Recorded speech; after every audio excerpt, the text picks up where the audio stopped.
සිත්නෙත් අසපුව. හැමදිනාටම සම්මා සම්බුදු සරණයි. අපි සූදානම් වන්නේ ඉරිදා සිත්නෙත් අසපුව තුළ මෙතෙන් පටන් රාත්‍රිය 9 දක්වා පැය 2කට ආසන්න කාලයක් ධර්මය ශ්‍රවණය කරන්නට. අද මේ උතුම් ධර්ම දේශනාව වෙනුවෙන් සදහම් සාකච්ඡාව වෙනුවෙන් ගෞරවයෙන් යුක්තව ආරාධනා කළේ ශ්‍රී ඥානාදීප ජනහිත ජාත්‍යන්තර පදනමේ නිර්මාතෘ අතුරුගිරිය ශ්‍රී සදහම් පදනමේ අනුශාසක පූජනීය ගලිකමුවේ ඥානදීප හාමුදුරන් වහන්සේට උන්වහන්සේ බොහොම ගෞරවයෙන් පිළිගනු ලබනවා. අපි පූජනීය ගලිකමුවේ ඥානදීප හාමුදුරන් වහන්සේට ආරාධනා කරනවා දේශනාව පවත්වන්නට. අවසරයි ස්වාමීන් වහන්සේ. සාදු සාදු සාදු. සමන්ත චක්කවාලේසු අත්‍රා ගච්ඡන්තු දේවතා සද්ධම්මං මුනි රාජස්ස සුනන්තු සග්ග මොක්ඛදං ධම්මස්සවන කාලෝ අයං බදන්තා ධම්මස්සවන කාලෝ අයං බදන්තා ධම්මස්සවන කාලෝ අයං බදන්තා. නමෝ තස්ස භගවතු වරහතු සම්මා සම්බුද්දස්ස නමෝ තස්ස භගවතු වරහතු සම්මා සම්බුද්දස්ස නමෝ තස්ස භගවතු වරහතු සම්මා සම්බුද්දස්ස. හැම දිනාටම තෙරුවන් සරණ ප්‍රාර්ථනා කරනවා. අදත් ඔබ හැම දෙනෙක්ම සිත්නෙත් අසපුව ඉරිදා රාත්‍රී ධර්මදේශනාවත් සමග එකතු වෙලා ඉන්න වෙලාව. අද මේ උතුම් ධර්මදේශනාවේ දායකත්වය දෙහිවල අත්තිඩිය ප්‍රධාන පාරේ අංක 193 2 නිවසේ පදිංචි ආර්.ජී. ලීලාවති මෑණියන් ඇතුළු දූ දරුවන් විසින් ධර්මදේශනාවේ දායකත්වයේ කටයුතු කරනවා. ඒ හැම දිනාටමත් ධර්ම ශ්‍රවණය කරන ලක්වාසී ලෝවාසී හැම දිනාටමත් මේ උතුම් ධර්ම ශ්‍රවණය නිවන් දොරටුවක් බවට පත්වේවා කියලා අපි ඔබ හැම දිනාටම මුලින්ම ආශිර්වාද ප්‍රාර්ථනා කරනවා. පින්වතුනි, අද අපි අපේ ජීවිතයට ඊටාම වැදගත් ඉවසීම, කාන්ති, මේ ඉවසීම කොහොමද අපි ප්‍රගුණ කරගන්නේ? මේ ඉවසීම තුලින් අපේ ජීවිතේ අපිට මොනතරම් ධර්මාවබෝධයට උපකාර වෙන ගුණධර්ම වර්ධනය කරගන්න පුළුවන්ද? එක අතකින් ඔබ අහලා තිනවා කාන්ති පාරමිතාව ගැන. දස පාරමිතාවන් අතර පාරමී හැටියට, උපපාරමී හැටියට, පරමත්ත පාරමී හැටියට බෝසතාණන් වහන්සේලා ඉවසීම පාරමිතාවක් කොට සසර පුරුදු කරා. ලෝතුරා සම්බුද්ධත්වයේ පිණිස මේ පාරමී ධර්මයේ දියුණු කරගෙන සංසාරේ ගුණධර්ම පුරාගෙන ඇවිල්ලා තමයි සම්බුද්ධත්වයට පත් වුනේ. එහෙමනම් ඉවසීම කියන්නේ අපිට ඊටාම වැදගත් කාරණයක්. බුදුරජාණන් වහන්සේ දැන් අපි බොහෝ වෙලාවට ඉවසීම ගැන ගත්තාම කෙනෙක් තරහ ගියාම අන්න මිනිස්සු කියනවා ඔයා ඉවසන්න. ඔයාට තව ටිකක් ඉවසන්න තිබුණා. ඉවසුවා නම් ඕක වෙන්නේ නැහැ. සමහර වෙලාවට කෙනෙක් හිතන්නේ මේ තරහ ඉවසගෙන ඉන්න එක තමයි ඉවසීම කියලා. ඒකත් එක ඉවසීමක් තමයි. හැබැයි බුදුරජාණන් වහන්සේ මේ ඉවසීම විස්තර කරනවා සීතල අපි ඉවසන්න පුරුදු වෙන්න ඕන. සීතස්ස පටිඝාතාය උන්හස්ස පටිඝාතාය දංස මකස වාතා තප සිරින් සප සම්පස්සානම් පටිඝාතාය. සීතල, උණුසුම, දංස මකස කියන්නේ මැසි මදුරු පීඩාව, ඊළඟට සර්පයන්ගෙන් වන අනතුරු පීඩාව, ඒවා හැමදේම ඉවසන්න කියනවා. කුසගින්න, පිපාසය ඉවසන්න පුරුදු වෙන්න ඕන. මිනිස්සුන්ගෙන් වන පීඩා ඉවසන්න පුරුදුන් වෙන්න ඕන. අවුව, සුළඟ, වැස්ස, මේ ස්වභාවික විපත්, ඒ පීඩාවන් අපි ඉවසන්න පුරුදු වෙන්න ඕන. ඊළඟට කායික වේදනා, නින්දා පහස, මිනිස්සුන්ගේ වචන වලින් ඇතිවෙන චිත්ත පීඩා, මේ හැම දෙයක්ම ඉවසන්න පුළුවන් වෙන කෙනා ඒ ඉවසීම නිවන් අවබෝධ අංගයක් හැටියට, ධර්මාවබෝධ අංගයක් හැටියට ජීවිතේ දියුණු කරගන්න. අපි චුට්ටක් බලමු මෙහෙම. දැන් සීතල එනවා. වහිනවා සීතලයි. දැන් මේක ස්වභාවිකව ඇතිවන දෙයක්. මේ ඍතු විපර්යාසත් එක්ක ස්වභාව ධර්මයෙන් ඇතිවන දෙයක්. සමහරව ඉන්නවා සීතලටත් බනිනවා, අහසටත් බනිනවා, වැස්සටත් බනිනවා. හිතේ ද්වේෂයෙන්, තරහෙන් කවුරු හරි අහු වුණත් වැස්සට තමයි බනින්න පටන් ගන්න. දැන් මෙහෙම ස්වභාව ධර්මයට බැන්න කියලා ස්වභාව ධර්ම වෙනස් වෙන්නෙත් නැහැ. හැබැයි තමන්ගේ හිතේ නූපන් අකුසල් උපදිනවා. උපන් අකුසල් බලවත් වෙනවා. තරහක්, වෛරයක්, ද්වේෂයක් කිසිම දෙයකට නැති කාරණයක් මුල් කරගෙන මේ ස්වභාවිකව ඇතිවන සීතලක් නිසා හිතේ අකුසල් පොරෝගෙන වැස්සට බැන බැන සීතලට බැන බැන ජීවත්. අපි හිතමු වැස්ස නැති වුණා කියලා. දැන් ඔන්න ටික දවසක් යනකොට නියඟේනවා. දැන් වැස්ස නැහැ. උණුසුම වැඩි. ටිකක් වැඩිපුර දාඩිය දාන. අන්න ඒකටත් බනින්න පටන් ගන්නවා. දැන් ඉරට බනිනවා. රස්නෙට බනිනවා. හුළඟට බනිනවා. වැටෙන දාඩිය බිඳුව වලට බනින. දැන් ඒ විදිහට මේ ස්වභාවිකව ඇතිවෙන පරිසර සාධක වලට බැන බැන ජීවත් වෙන මිනිස්සු ගොඩක් ඉන්නවා.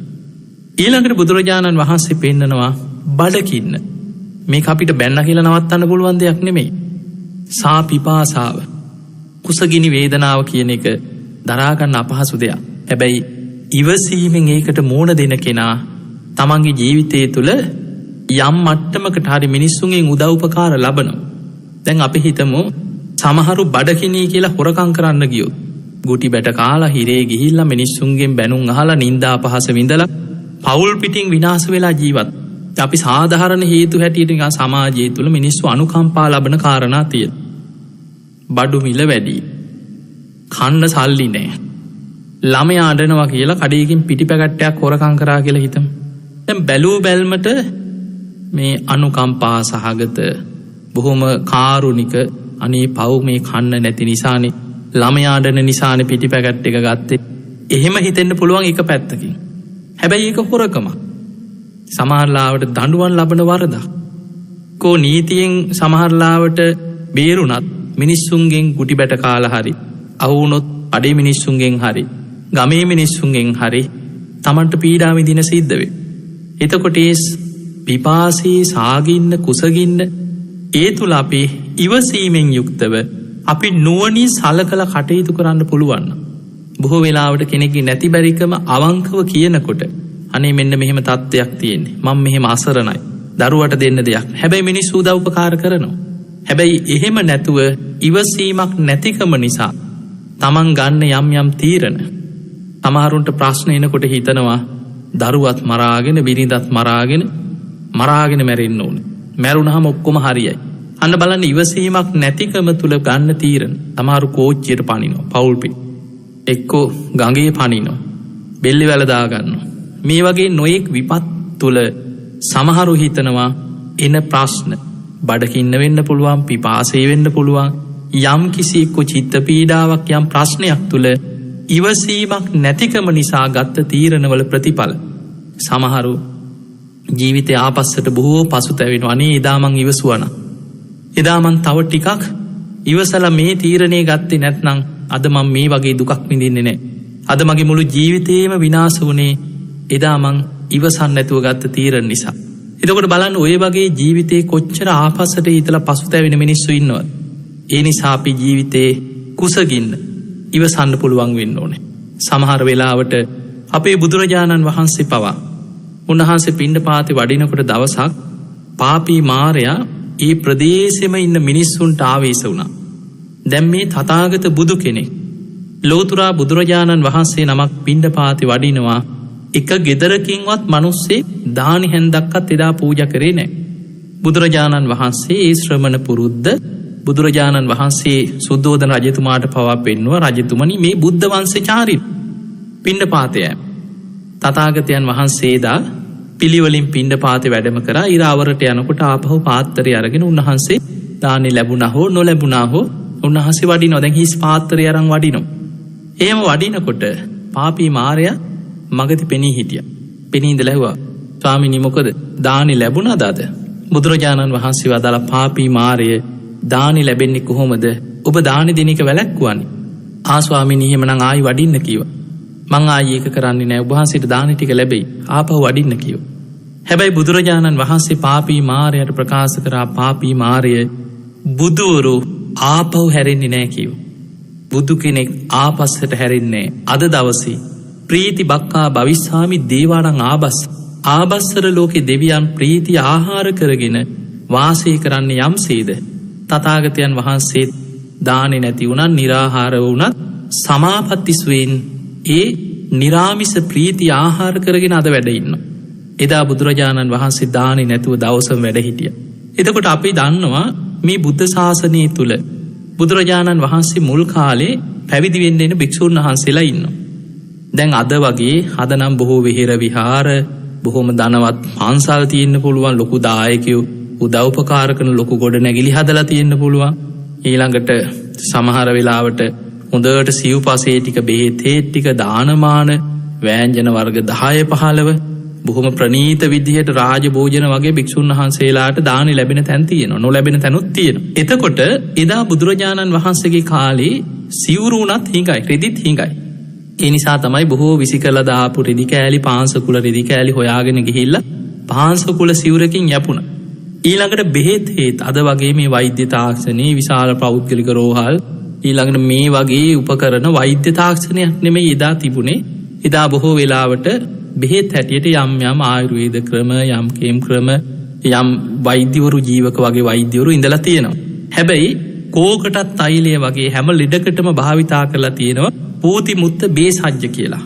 මේ අරලු ගව මුත්‍රාවල දාලා පල් කරලා හදන බෙහෙතක් හැටියට විනේ ඒ ගැන සඳහන් වෙලා තියෙනවා. එතකොට මෙන්න මේක පූති මුත්ත බේසජ්‍ය කෝකටත් තෛලය වගේ ලෙඩක් හැදුනහම ගන්න ඇඟට යම් කිසි ශක්තියක් ඇති වෙන බෙහෙතක්. ඉතින් මේ වගේ සමාලාවට කුටියක් ලැබෙන්න පුළුවන්, නොලැබෙන්න පුළුවන්. මුල් කාලේ පැවිදි වෙන්න ඉන්න ස්වාමීන් වහන්සේලාගෙන් බුදුරජාණන් වහන්සේ විමසනවා, මහණෙනි මේ ආයුෂ්මතුනේ මේ පැවිදි ජීවිතේ බොහොම දුෂ්කරයි. හොඳ සිවුරක් අඳනයක් තුන් සිවුරු ලැබෙන්නත් පුළුවන්, නොලැබෙන්නත් පුළුවන්. සමහරලාවට මිනිහ උතලා විසිකලා දාපු රෙදි කෑලි එකතු කරලා පාංශකුල චීවරයක් හදාගෙන Tamanට පුරෝගෙන වාසය කරන්නත් වෙයි, පුළුවන්ද කියලා අහනවා. අනේ ස්වාමීනි භාග්‍යතුන් වහන්සේ අපි කැමතියි කියන අපිට පුළුවන්. ඊළඟට බුදුරජාණන් වහන්සේ විමසනවා, භික්ෂුව ලෙඩක් දුකක් වුණාම වෛද්‍යවරයෙක් මුණ ගැහුනොත් බේත් හේත් ටික ලැබුණොත් හොඳයි. බොහෝ වෙලාවට පූති මුත්ත බේසජ්‍ය ඒ වගේ බෙහෙතකින් Tamanට තමන්ගේ ලෙඩ දුක් වෙනුවෙන් ඒ වගේ බේතකින් Tamanට යැපෙන්න සිද්ධ වෙන්න පුළුවන්. පුළුවන්ද කියලා අනේ ස්වාමීනි පුළුවන් කියනවා. අපි කැමතියි කියනවා මේ උතුම් පැවිදි ජීවිතේ ඒ වගේ ඕනම දෙයක් දරාගෙන ඉන්න පුළුවන් කියනවා. ඊළඟට බුදුරජාණන් වහන්සේ විමසනවා, ඉතින් හොඳ කුටියක් ලැබුණොත්, ආරාමයක් ලැබුණොත් හොඳයි. හැබැයි ඉතින් පිණ්ඩපාත යනකොට එකම තැන ඉන්නේ නැහැ, චාරිකායි වඩිනවා. සමහරලාවට ගහක් යට නිදා ගන්න වෙන්න පුළුවන්. ගල් ලෙනක වැඩ ඉන්නවා වෙන්න පුළුවන්.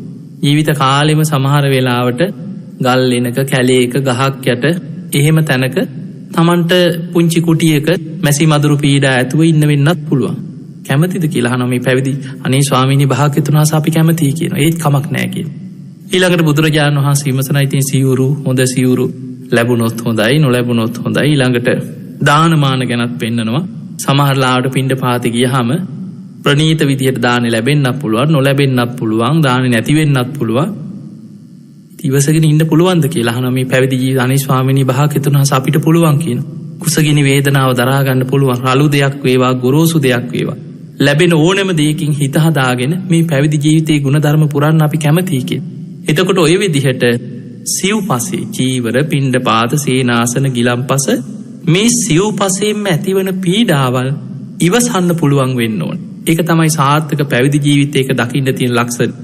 ඒ නිසා මේ කාරණේ ගැන ශාසනයට ඇතුල් වෙනකොටම එදා විමසන පුරුද්දක් මේ බුද්ධ ශාසනය තුල තිබුණා.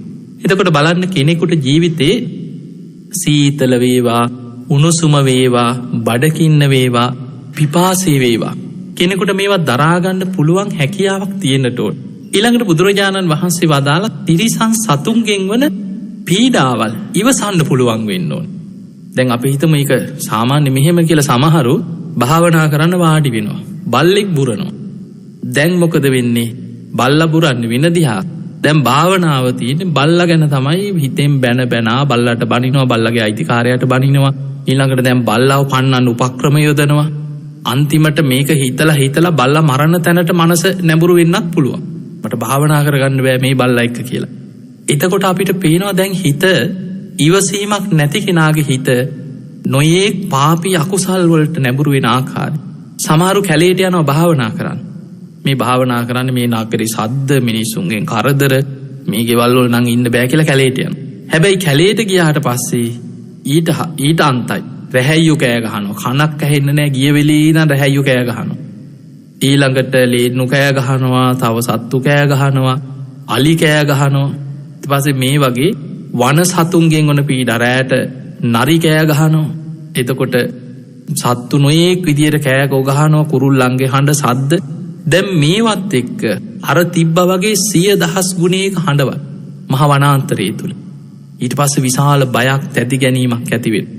එතකොට අපිට පේනවා කොහෙ ගියත් සද්දයක් නැති තැනක් හොයන්න නෑ. සත්තුන්ගේ සද්ද හරි කැලේට ගියත්, මහ වනාන්තරයේ හිටියත් අපිට ඇති වෙනවා. ඒ වන සතුන්ගෙන් ඇතිවන මේ ශබ්දේ පීඩාවක් වෙන්න පුළුවන්. එහෙම නැත්නම් වෙනත් දෙයක් වෙන්න පුළුවන්. ඒ සත්තුන් නිසා ඇතිවන ගඳක් වෙන්න පුළුවන්.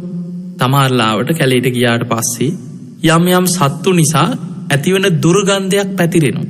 සමහරලාවට ඌරෝ läගපු ගල්ලෙනක් වෙන්න පුළුවන්. එතකොට මේ වගේ යම් යම් වන සත්තු ඉන්න ප්‍රදේශයක් වෙන්න පුළුවන්. ඒ සත්තු මැරිලා, දැන් කැලෑවල් වල ඉන්න සත්තු මැරුණාට පස්සේ කවුරුත් පෙට්ටි වල දාලා ගෙනිහිල්ලා ආදාහනය කරන්නේ නැහැ. ඒ කැලේම කුණු වෙලා යනවා. ඒ දවස් ගාණක් යනකම් සතෙක් මැරුණාට පස්සේ විශාල දුර්ගන්ධයක්, ඒ මලකුණු ගඳ ඒ ප්‍රදේශي වනාන්තරේ හමනවා. හැබැයි දැන් කැලේට ගිය කෙනා අර සතුන්ගෙන් වන දුර්ගන්ධේ වේවා, සත්තුන්ගෙන් වන කටහඬේ සතෙක් කෑ ගහන හඬක් වේවා, මේවා තුල සත්තු එක්ක දැන් වෛර බඳින්න පටන් ගන්න. මේ සත්තුත් එක්ක මට මේ වැඩේ කරගන්න බෑ. මේ සත්තු කෑ ගහනවා කැලේට ගිහිල්ලා මට මේ අන්න බලන්න. දැන් ඉවසීම නැතිකම නිසා තමන්ගේ අරමුණ පැත්තක කැලේ සත්තු පන්නන්න උපක්‍රම යොදනවා සමහරලා. ඒ වගේ ඊළඟට බුදුරජාණන් වහන්සේ පෙන්නනවා ඉවසන්න පුරුදු වෙන්න කියනවා. මිනිස්සුන්ගෙන් වන පීඩා, සත්තුන්ට අන්ත මිනිස්සු ඉන්න. සත්තු හොඳයි සමහරලාවට. ඒ මිනිස්සුන්ගෙන් වන පීඩා තියෙන නින්දා, පහස, බොරු චෝදනා වෙන්න පුළුවන්. සමහරලාට නොයේ කිරිහැර වෙන්න පුළුවන්. හින්ට් පාස් කරන, භාවනා කරන්න ගියත් හින්ට් අරින අය, හිත රිදවන අය, බණක් ඇහුවා බණින අය, මෙහෙම අසත්පුරුෂ සමාජයක් තුල අපි ජීවත් වෙනවා. ඒ තුල කෙනෙක් මේ මිනිස්සු මෙහෙමයි, මේ මිනිස්සු මෙහෙමයි, මට භාවනා කරන්න දෙන්නේ නැහැ, මට සීල් රකින්නවට බනිනවා. ඒ වගේ මට්ටමට දැන් අපි ඔවුන් එක්ක ගැටෙන්න වෙන්නේ අපි ඉවසීම නැති වෙලා යනවා.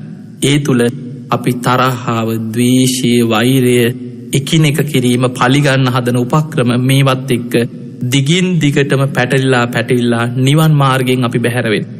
ඊළඟට බුදුරජාණන් වහන්සේ පෙන අවුව, සුලං හමන්න පුළුවන් සමහරලාවට. ඒ හුලඟින් වන පීඩාවල්, ඊළඟට අවුව නිසා ඇතිවන පීඩාවල්, ඊළඟට කායික වේදනා, තමන්ගේම කය ඇතිවන වේදනා තුල දැන් සමහරෝ කොන්ද රිදෙනවා. භාවනා කරන්න ඉඳගත්තට භාවනා කරගන්න බෑ. දනිස් සමාරුකම් ඇති වෙනවා. දැන් මේවා කායික අසනීප තුල ඇතිවෙන දේවල්. ඔබ හොඳට විමසන්න, කී දෙනෙක් නම් තමන්ගේ කයටම තමන්ටම බැන ඉන්නවද කියලා. ඉඳ ගන්න බෑ, කොන්දේ අමාරුව, මල්ල වදේ කීකේ දැන් බනින්නේ තමන්ගේ කොන්දට, තමන්ගේ දනිස්සට. කකුල් දෙක හිරිවැටුණත් ඒ කකුලට බනිනවා. එතකොට මේ භාවනා කරන්න ගියා, සක්මන් කරන්න ගියත් ඇඟපත රිදෙනකොට මේ කායික වේදනා, මේ කය අපිට ඕන විදිහට පවත්වන්න බෑ, මේක අනාත්මයි. එතකොට බුදුරජාණන් වහන්සේ පෙන්වුවේ ආත්මයක් තිබුණා නම් මේ කයේ, මගේ ශරීරයේ මෙසේ වේවා මෙසේ නොවේවා කියලා අපිට ඕන විදිහට පවත්වන්න තිබුණා. අනන්ත ලක්කන සූත්‍රයේ බුදුරජාණන් වහන්සේ පෙන්නනවා මේ ශරීරයේ සතර මහා ධාතුන්ගෙන් හටගත්ත මුළු ශරීරයම අනාත්මයි. තමාට ඕන විදිහට මගේ කය මෙසේ වේවා මෙසේ නොවේවා කියලා තමන්ට ඕන විදිහට පවත්වන්න බෑ. යම් හේතුවකින් මේ කය තුල ආත්මයක් තිබුණා නම් මේ ශරීරයේම තමන්ට ආබාධ පිණිස පවතින්නේ නැහැ කියන. කරදර පිණිස පවතින්නේ නැහැ, දුක් පීඩා පිණිස පවතින්නේ. මගේ කය මෙසේ වේවා මෙසේ නොවේවා කියලා තමන්ට ඕන විදිහට කය පවත්ව ගන්න පුළුවන් වෙන්න තිබුණා. නමුත් පින්වතුනි, මේ ශරීරය අනිත්‍යයි, දුකයි, අනාත්මයි.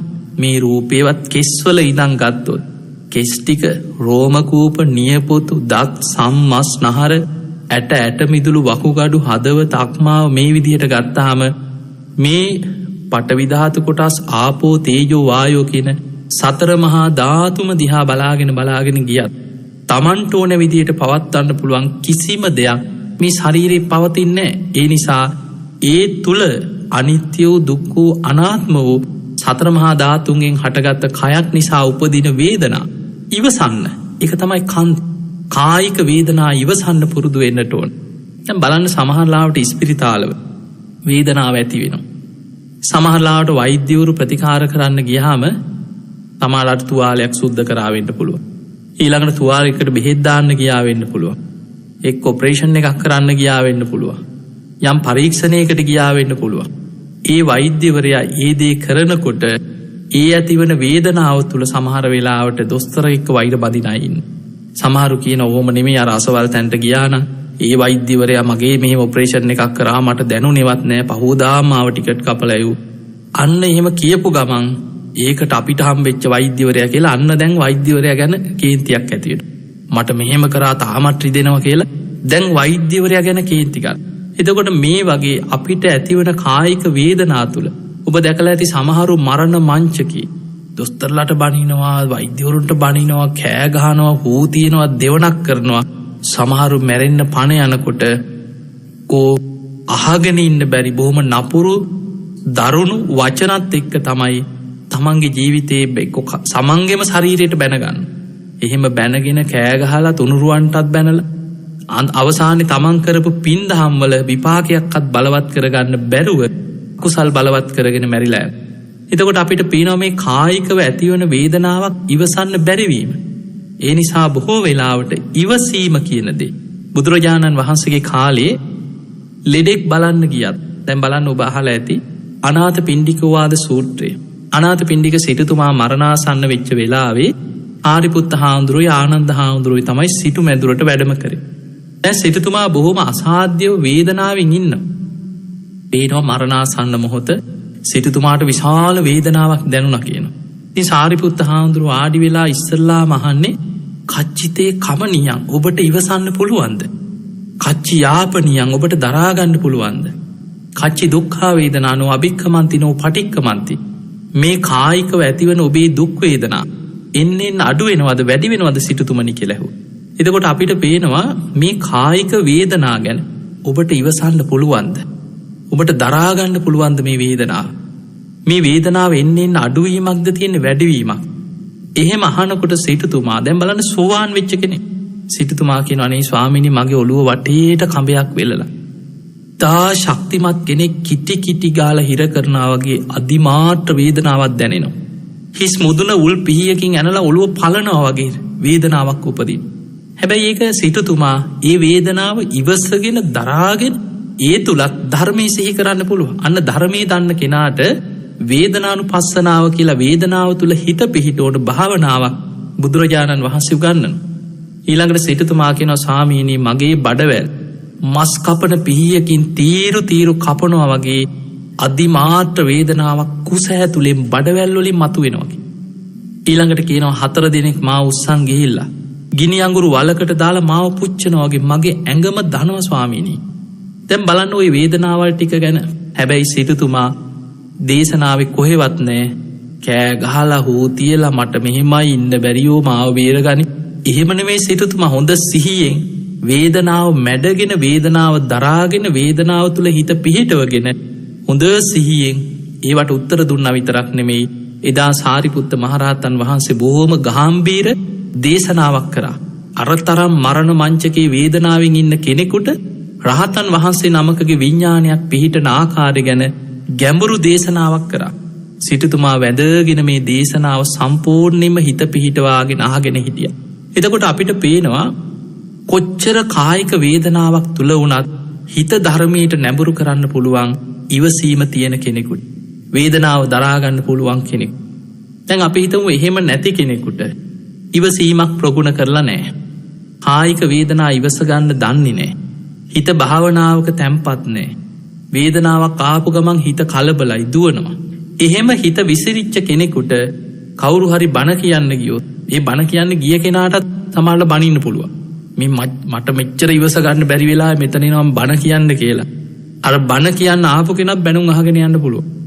හැබැයි අන්න ඉවසීම ප්‍රගුණ කරගත්ත කෙනා මොනතරම් මරණ වේදනාවක් ආවත් ඒ වේදනාව මැඩගෙන දේශනාවෙම හිත පිහිටවාගෙන ධර්මාවබෝධයට හිත පිහිටවාගෙන බණ ඇහුවා.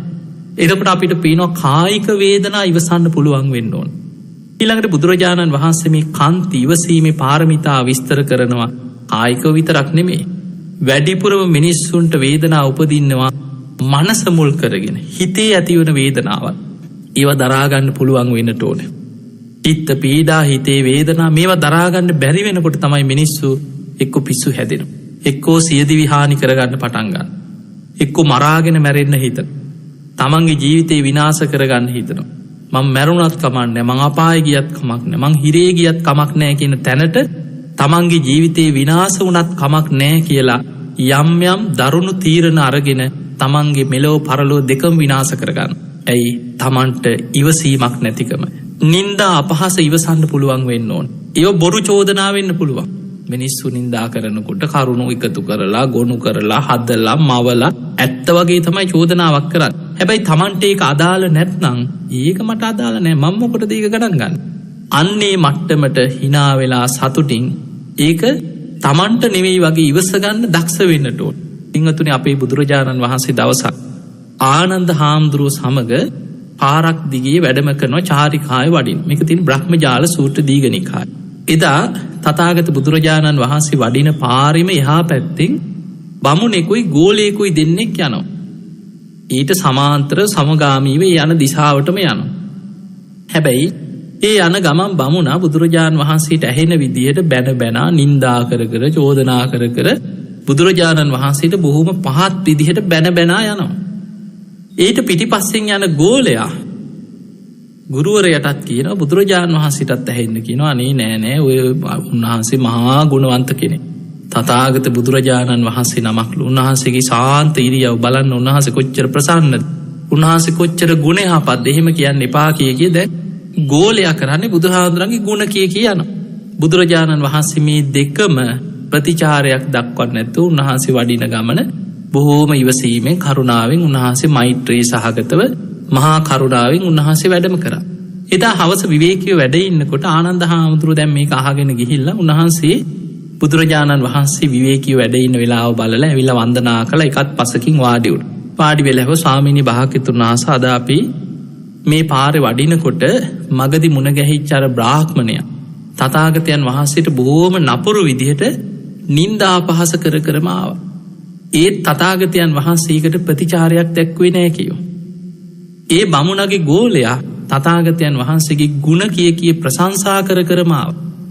ඒත් තථාගතයන් වහන්සේකට ඒකට ප්‍රතිචාර දැක්ුවෙත් නැහැ. ස්වාමීනි, ඇයි ඒකට කිසිම ප්‍රතිචාරයක් දැක්ුවේ නැත්තේ? බුදුරජාණන් වහන්සේ වදාළා, ආනන්දය, අර බ්‍රාහ්මණය තථාගතයන් වහන්සේට නොයේක් විදියට නින්දා කරා, චෝදනා කරා, බැන්න. හැබැයි ඒ කරපු චෝදනා එකක්වත් ඒ කියපු අඩුපාඩු මා තුල නැති නිසා මට ඒක අදාළ නෑ කි. ඒක තමන් අදාළ කරගන්න ඕනේ, තමන් ඒකට වැරදිකාරය නම් විතරයි. බුදුරජාණන් වහන්සේ වදාළා, ඔහු යම් චෝදනාවක් කරාද, ඔහු නින්දා කරාද, ඔහු බැන්නද, ඒ එකක්වත් මට අදාළ නෑ. මොකද ඒ අඩුපාඩු මා තුල නෑ. තියාක ඉන්න එකම මොකටද බාරගන්නේ? ඒවා මා තුල නෑ. ඒ නිසා ඒක මට අදාළ නෑ කියනවා. හැබැයි අර ගෝලයා මගේ ගුණ ප්‍රශංසා කරා, ගුණ කිව්වා. තථාගතයන් වහන්සේ ප්‍රශංසා කරා, වර්ණනා කරා. ඒ කියපු හැම ගුණයක්ම මා තුල තියෙනවා. ඉතින් මට ඒකට අමුතුවෙන් ඒක උද්දාමයටපත් වෙන්න අවශ්‍යත් නැහැ කිය. මේ තියෙන දෙයක්මනේ කියලා තියෙන්නේ. නැති දෙයක් නෙවෙයිනේ. ඉතින් ඒ නිසා ඒක මට අදාළත් නැහැ. ගණන් ගන්න දෙයක් නැහැ කිය. අන්න බලන්න ආර්යයන් වහන්සේලා හිතන ආකාරය. තමන්ට බැන්නත් ඒ බැනපු චෝදනා තමන් තුල නැත්නම් මම මොකටද ඒක ගණන් ගන්නේ? ඒක මට අදාළ නැහැ. කවුරු හරි ප්‍රශංසාවක් කරත් ඒ කරන ප්‍රශංසාවට අදාළ ගුණ ඇත්තටම තමන් තුල තියෙනවා නම් ඒක ගණන් ගන්න දෙයක්වත් නැහැ. ප්‍රශංසාවට ඔළුව ඉදිමවා ගන්න ගුණ නැති කෙනා. තමන් තුලේ ගුණ නැති වුණාට පස්සේ ප්‍රශංසා ලබන්න ආසයි. ප්‍රශංසා කියලා හරි ලබා ගන්න. කියලා හරි ඒක කරව ගන්න. ඒ මට්ටමට ප්‍රශංසාව පස්සේ යනවා. නැති ගුණ පෙන්න ගන්න ඕමනාවක්, ආසාවක් ඇති වෙනවා ඔහුට. හැබැයි ඒ ගුණ තියෙන කෙනා ඒක උද්දාමයටපත් නොවි බොහොම ඉවසීමෙන් මධ්‍යස්ථ උපේක්ෂාවෙන් ඒක විඳ ගන්න. එතකොට බලන්න බුදුරජාණන් වහන්සේ වදාළ කෙනෙක් නින්දා අපහාස මිනිස්සුන්ගෙන් එන දරුණු වචන පිහියෙන් අයිනවා වගේ වචන තියෙන. බුදුරජාණන් වහන්සේ පෙන්නනවා, මහණෙනි, දැන් කෝකාලික භික්ෂුව ගැන බුදුරජාණන් වහන්සේ වදාළ අඥානය උපදිනකොටම උපදින්නේ කටේ කෙටේරියක් තියාගෙන. එහෙම කෙටේරි ඇතුව ඉපදිච්ච විශාල පිරිසක් අපේ සමාජයේ ඉන්නවා. ඒ පුද්ගලයන්ගේ ස්වභාවය ඒ දකින්න හැම කෙනාටම සුදුස්සතර නුසුදුස්සතර තුනුරු අන්ද මේ භික්ෂූන් වහන්සේලාද තමාජයට යහපතක් කරන අයද, ගුරුවරයාද, අම්මා තාත්තද, නෑදෑයද, තමන්ගේ කවුද ඒ මොකවත් නැහැ. කෙටේරියේ ස්වභාවය තමයි හැම පැත්තටම කොටනවා. එතකොට ඒ වගේ පුද්ගලයන්ගේ ස්වභාවයත් එක්ක ඔබට ඉවසීමක් නැති වෙනවනම්, අසවලා මට මෙහෙම කිව්වා, මෙයා මට මෙහෙම කියනවා, මට මෙහෙම චෝදනා කරා, එහෙම හිතලා ඔබ ඇවිස්සෙනවා නම්, ඔබ මනසින් වැටෙනවා නම්, ඔබ තරහ ගන්නවා නම්, ඔබේ ඉවසීමේ සීමාව ඔබ නැති කර ගන්නවා නම්, අන්න ඔබ පරාදයි. තව කෙනෙකුට ඔබ විනාශ කර, ඔහුට අවශ්‍ය වුණේ ඔබ කේන්ති ගන්නන්න. ඔවුන්ට අවශ්‍ය වෙන්නේ ඔබ මනසින් වට්ටන්න. ඔවුන්ට අවශ්‍ය වෙන්නේ ඔබ ඉන්න තැනින් පල්ලෙහාට කඩා හෙලන්න. එතකොට ඒක සාර්ථක වෙලා ඔවුන් ජයගත්ත වෙනවා. ඔබ ඒ කරන නින්දා පහස බාරගෙන ඒවට කලබල වෙලා කටයුතු කිරීම තුළ. ඒ නිසා මධ්‍යස්තව ඉවසීමේ ඒ අය කරගන්නදී ඒ අය අරගෙන යයි. මේ කර්මයත් එක්ක යන සංසාර ගමන. ඔබට කවුරු හරි බැන්නොත්, නින්දා පහස කර, බොරු චෝදනාවක් කරොත්, ඒවට කර්මයෙන් යම් දවසක ඔවුන්ට ඒව විපාක ලැබෙයි. එච්චරයි. ඒක ඔබ විපාක ඉල්ලන්න ඕනෙත් නෑ. ඔබ ඒවා ඉක්මන් කරවන්න පලිගහන්න යන්න ඕනෙත් නෑ. ඔබ ඒවා ඉක්මන් කරවන්න උත්සාහ ගන්න ඕනෙත්. ඒව කර්මානුරූපීව මේ හැම කෙනාම කර්මයේ දායාද කරගෙන සසර යන ගමන. ඒ නිසා හැම වෙලාවෙම තමන්ගේ හිත රැකගන්න, තමන් ඉවසීම පුරුදු කරගන්න දක්ෂ කෙනෙක් වෙන්න. බලන්න බුදුරජාණන් වහන්සේ මේ වේදනානුපස්සනාව වගේ සතිපට්ඨානක භාවනා ක්‍රම ගොඩාක් පෙන්වන්නේ මේ ඉවසීම තුල. අපේ බුද්ධ ශාසනය තුල පුන්න කියලා මහරහතන් වහන්සේ නමක් වැඩ හිටියා. මන්තානි පුත්ත පුන්නහාම. ඒ මන්තානි කියන බැමිණියගේ පුතා තමයි පුන්න. ඒ නිසා මන්තානි පුත්ත පුන්න කියලා තමයි උන්වහන්සේව හැදින්නේ. උන්වහන්සේ දවසක් බුදුරජාණන් වහන්සේ ළඟට ඇවිල්ලා වන්දනා කළා. කිව්වා, ස්වාමීනි භාග්‍යතුන් වහන්සේ, මට සුදුසු කමඨහනක් දෙන්න. මට භාවනා ක්‍රම ටිකක් කියලා දෙන්න. තථාගත බුදුරජාණන් වහන්සේ බොහෝ වෙලාවට ඒ පුද්ගලයන්, දැන් සමහර පොදුවේ බණ කියනකොට හැමෝටම අදාළ වෙන විදිහට නිවන් මාර්ගේ බුදුරජාණන් වහන්සේ දේශනා කරනවා. සමහර ලාවට ඊතන බණහන්නේ ඉන්න අයගේ ඉන්ද්‍රිය ධර්මයන් බලලා ඒ අයට අවශ්‍ය වෙන විදිහට දහම් දෙසනවා. හැබැයි තනියෙන් පෞද්ගලිකව ඇවිල්ලා බොහෝ භික්ෂුන් වහන්සේලා ඉල්ලීම් කරනවා, ස්වාමීනි භාග්‍යතුන් වහන්සේ, මම කැමති හුදකලාව. පිරිසෙන් වෙන් වෙලා එක්ක වනාන්තරයකට ගිහිලා, ඈත පළාතකට ගිහිල්ලා තනියම භාවනා කරගෙන විවේකයෙන් වැඩ ඉන්න. මට සුදුසු කමඨහනක් දෙන්න. බුදුරජාණන් වහන්සේට තියෙනවා ඉන්ද්‍රිය පරෝ පරියත්තේ ඥානෙ. කෙනෙකුගේ ධර්මාවබෝධ කිරීමේ කුසලතාවේ දකින නුවණ. ඒ බුදු නුවණින් ඒ කෙනාගේ සංසාර ස්වභාවයේ, පෙර කරලා තියෙන පින්වල ස්වභාවයේ, හිත සසර වැඩිලා තියෙන ස්වභාවයේ, ඉන්ද්‍රිය ධර්මයන්ගේ ස්වභාවයේ, මේ සියල්ල බුදු වැසින් බලලා ඔහුට අවශ්‍යම ඉලක්කයට කමඨහන් බුදුරජාණන් වහන්සේ ලබලා දෙනවා. මෙන්න මේ විදිහට ඔබ ගිහින් භාවනා කරන්න, ඔබ මේ විදිහට භාවනා කරන්න කියලා ඒ කෙනාට ධර්මාවබෝධයට අවශ්‍ය කරන උපදෙස් බුදුරජාණන් වහන්සේ ලබලා දෙනවා. ඉතින් මේ පුන්න හාමුදුරුවෝ බුදුරජාණන් වහන්සේ ළඟට ඇවිල්ලා වන්දනා කළා. කිව්වා, ස්වාමීනි භාග්‍යතුන් වහන්සේ, මම කැමති සුණාපරන්තයට යන්න. මේ ළඟ සවැත් නුවරවත් ඒ දඹදිව ආසන්නයේ තියෙන ප්‍රදේශයක් නෙමෙයි, ගොඩාක් දුර ඈත සේද මාවත ඔස්සේ දා වැටිච්ච තපස්සු බල්ලුක වෙළඳ සොහොයුරන් පවා වෙළඳාම යන්න වෙළඳ පිරිස් භාවිතා කරපු මාර්ගයක් තමයි සේද මාවත. ඒ මාවත ඔස්සේ ගිහිල්ලා බොහොම කාන්තාර ප්‍රදේශ මැදින් ගිහිල්ලා ඒ දරුණු මිනිස්සු, ඒ ප්‍රදේශවල ටිකක් මිනිස්සු එදත් ඉඳලා තියෙනවා. හැබැයි ඒ ඉන්න මිනිස්සු බොහොම දරුණුයි. අර වැලි කාන්තාර මේවත් එක්ක, මේ කාෂ්ඨක ජීවිතත් එක්ක ජීවත් වෙන මේ මිනිස්සු නිසා බොහොම දරුණු රෞද්‍ර මිනිස්සු ඉඳලා තියෙනවා. ඉතින් මේ පුන්න හාමුදුරු බුදුරජාන් වහන්සේට වැඳලා කියනවා, ස්වාමීනි භාග්‍යතුන් වහන්සේ, මම කැමති සුණාපරන්තෙට ගිහිල්ලා ඒ ප්‍රදේශයට වෙලා තනියම බණ භාවනා කරගෙන හුදකලා වැඩ ඉන්න. ස්වාමීනි භාග්‍යතුන් වහන්සේ, මට සුදුසු කමඨහනක් භාවනාවක් කියලා දෙන්න. හැබැයි බුදුරජාණන් වහන්සේ භාවනාව කමඨහන දෙන්න කලින් ඇහුවා, ඔන්න මේ සුණාපරන්තේ බොහොම දරුණු මිනිස්සුනේ ඉන්නේ. මේ මිනිස්සු බොහොම දරුණුයි. ඔබ මේ ප්‍රදේශයට ගිහිල්ලා තනියම වැඩ ඉන්න හිතුවට මේ දරුණු මිනිස්සු ඔබට කරදර කරයි. ඔබට බොහොම නපුරු විදියට, රළු විදියට ඔබට බනින්න පුළුවන්, නින්දා අපහාස කරන්න පුළුවන්. එතකොට පුන්නහාඳුරු කියන, අනේ ස්වාමීනි, ඉතින් බැන්නට මොකද? ඉතින් මම ඉවසීමෙන් ඉන්නවා. ඉතින් ඒව මට අදාළත් නෑ. බැන්නට ඉතින් මට ගහන්නේ නෑනේ. ඒ නිසා ඉතින් ඔය ඕන තරම් බැනපු දෙන් කියලා මට නෙමෙයි වගේ මගේ ගුණධර්ම ටික වඩාගෙන මං ඉවසීමෙන් ඉන්නවා.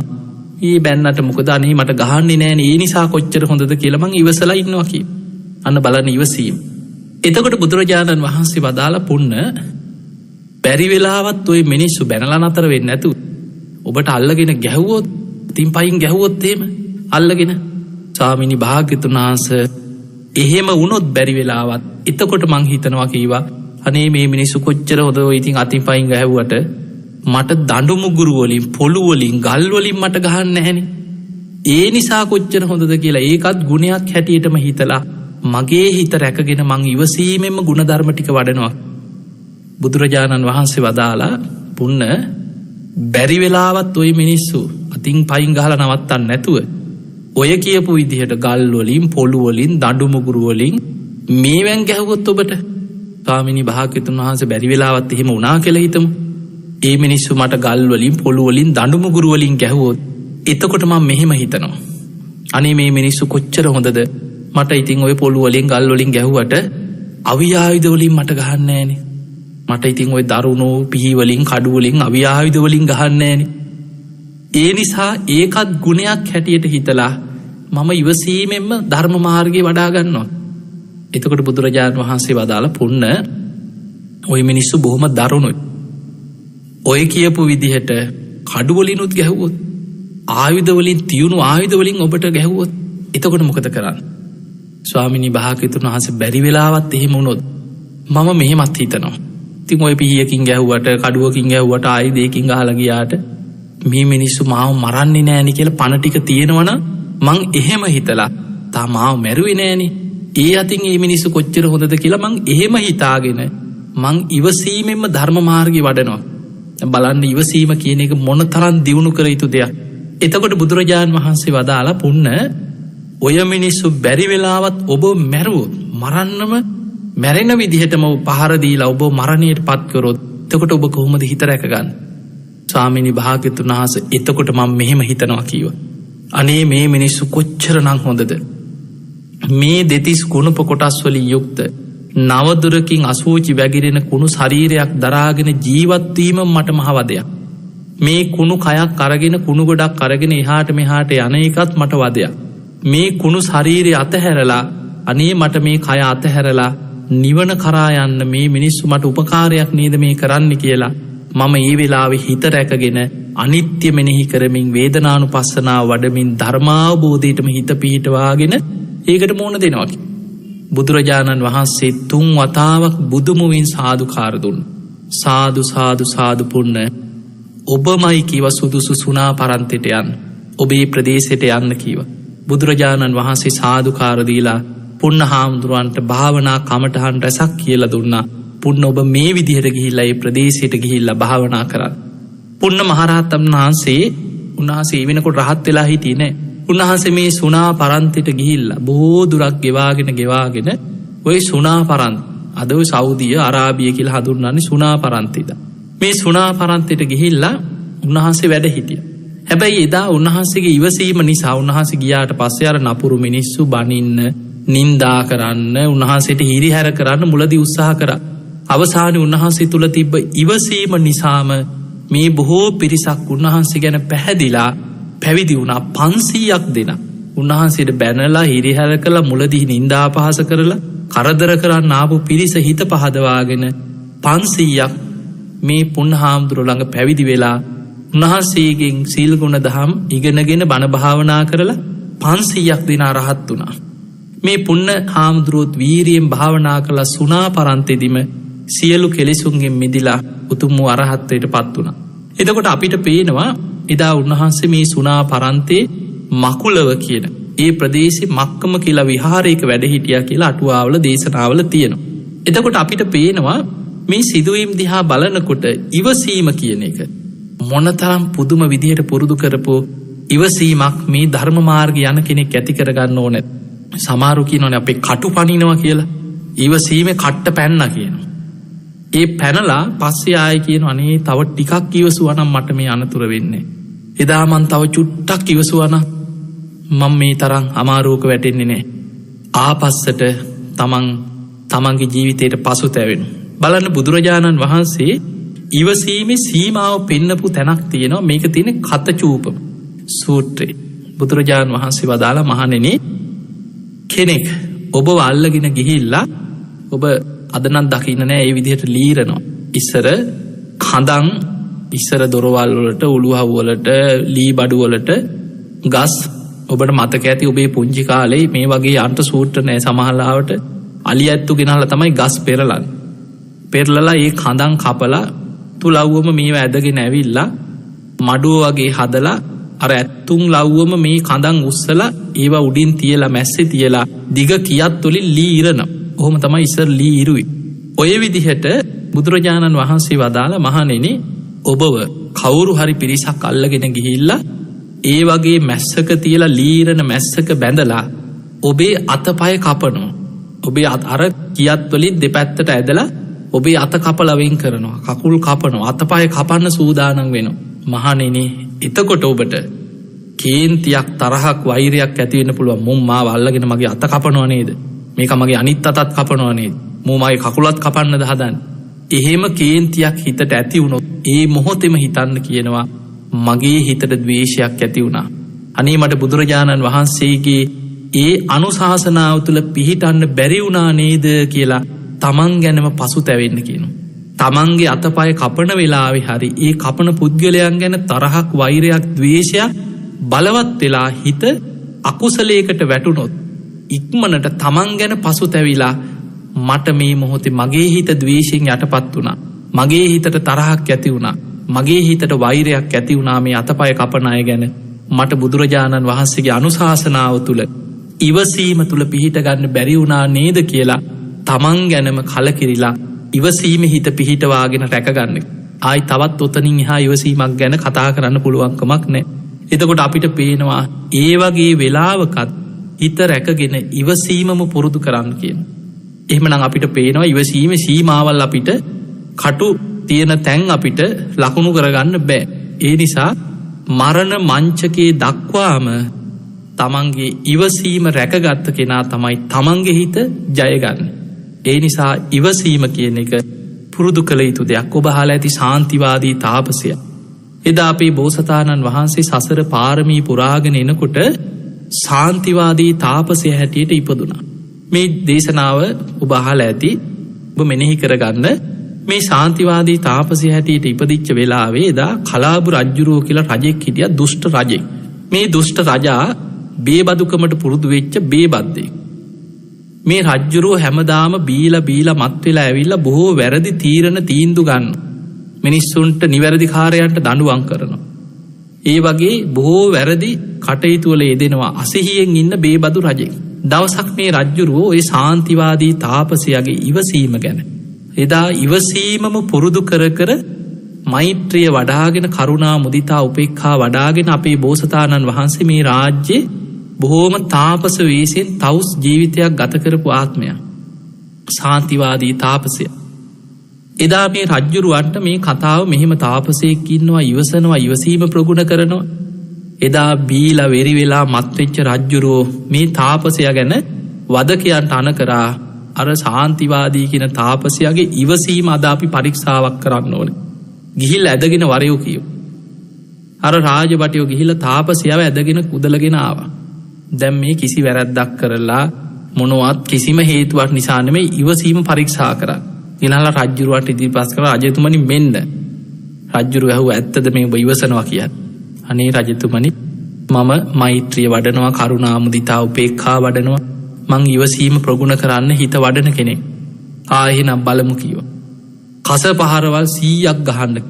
දැන් අල්ලගෙන කොන්දේ හැම ගැලවෙනකන් කස පහරවල් ගැහුවා. තවත් ගහපල්ලා කිව්වා කස පහරවල්.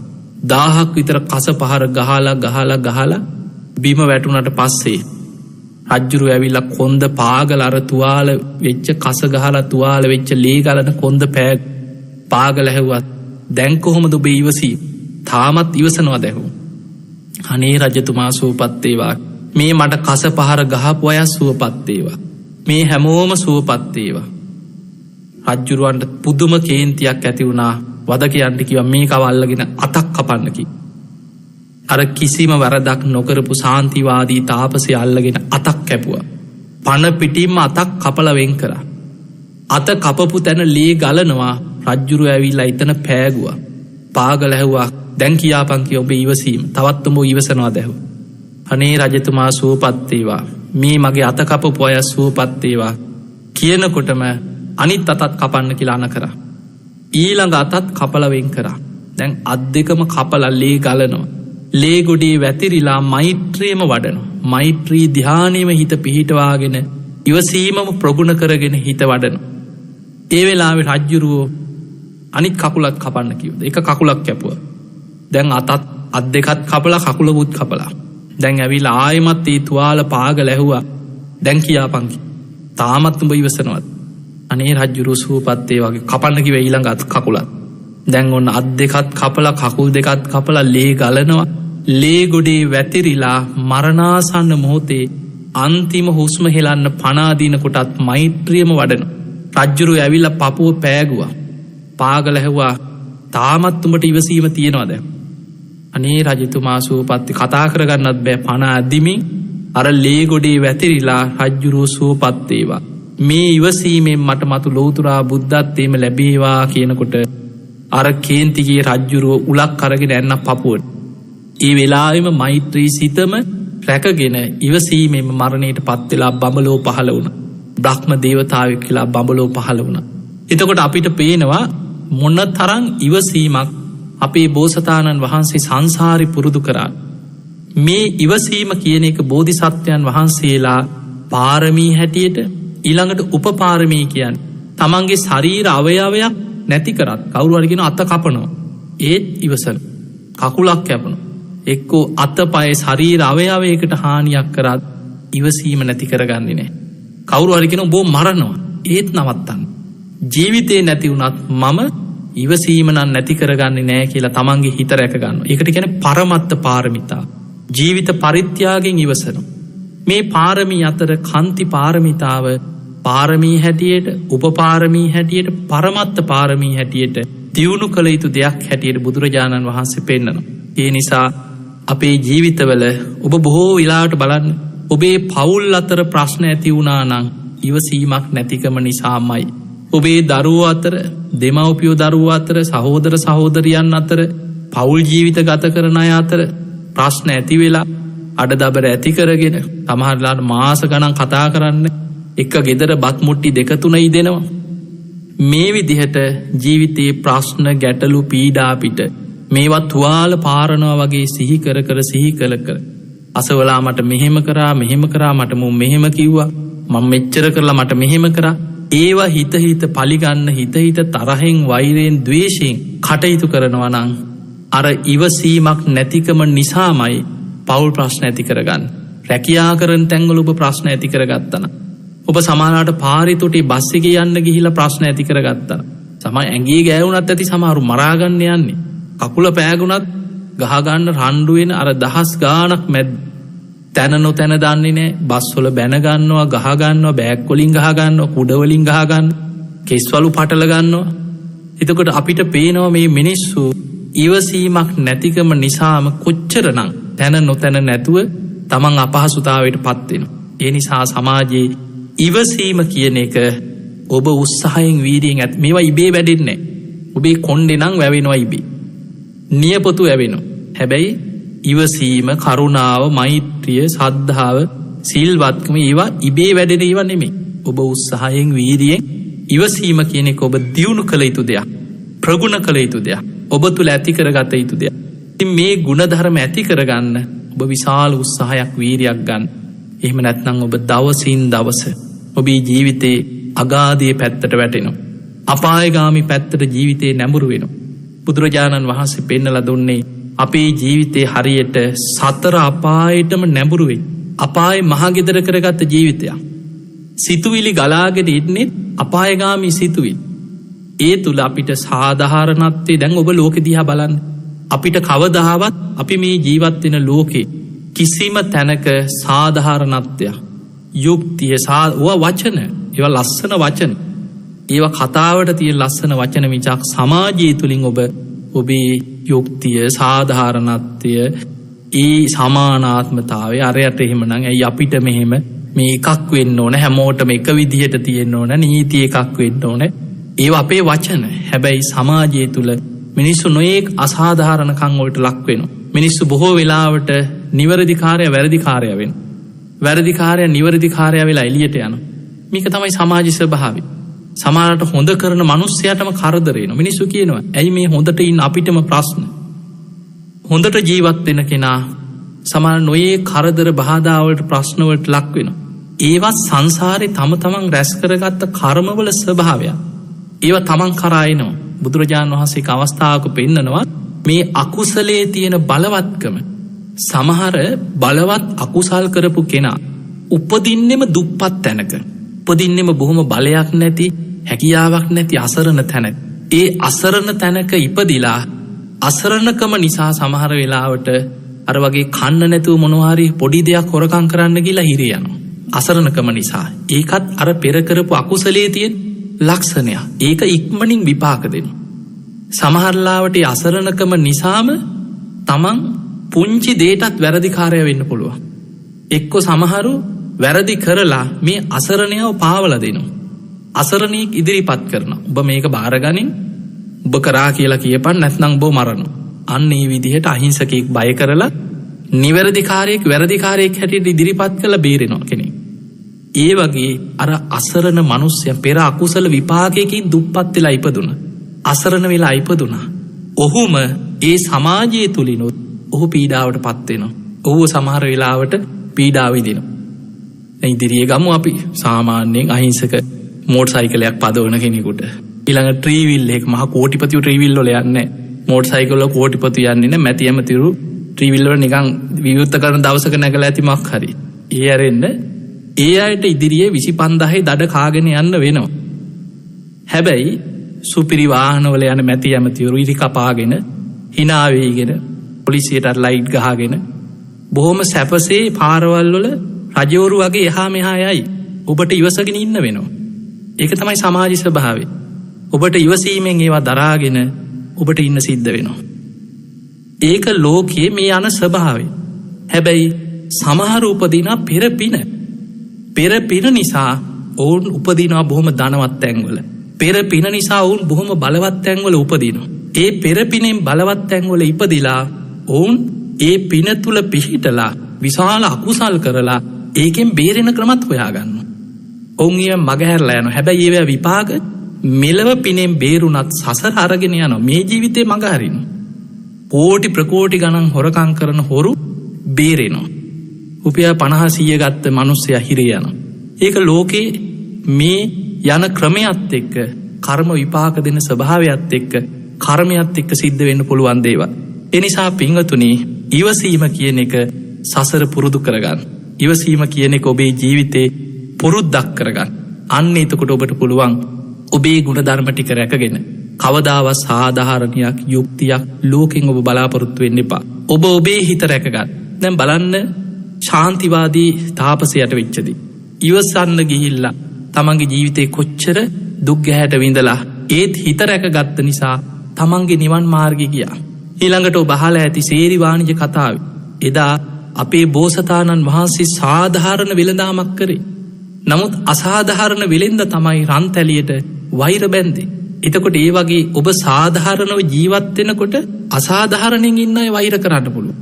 එතකොට මේ වගේ ඔබේ ජීවිතවල අපි කතා වුණාට අසාධාරණකම් ගැන හිත වෛර කරන්න ගියොත් ඔබේ ඉවසීම නැති වෙලා ඔබම අකුසල් පුරෝගෙන ඔබ යන ගමන ඔබ වෙනස් කරගන්න පුළුවන්. ඒ නිසා ඔබ හැම වෙලාවෙම හිතන්න අපි සංසාරේ යන පිරිසක්. ඉපදෙමින් මැරෙමින් සතර අපායට වැටි යන ගමනක අපායේ මහ ගෙදර කරගෙන යන පිරිසක්. හැබැයි අපේ පෙර පිනකට අපි මනුස්ස ලෝකෙ ඉපදුනා. හැබැයි සත්තු වගේ මිනිස්සු ඉන්න අසාධාරණකම් බලවත් වෙච්ච අයුක්තිය බලවත් වේගෙන යන මෘග සංඥා පහළ වෙන ලෝකෙක අපි ඉපදිලායි.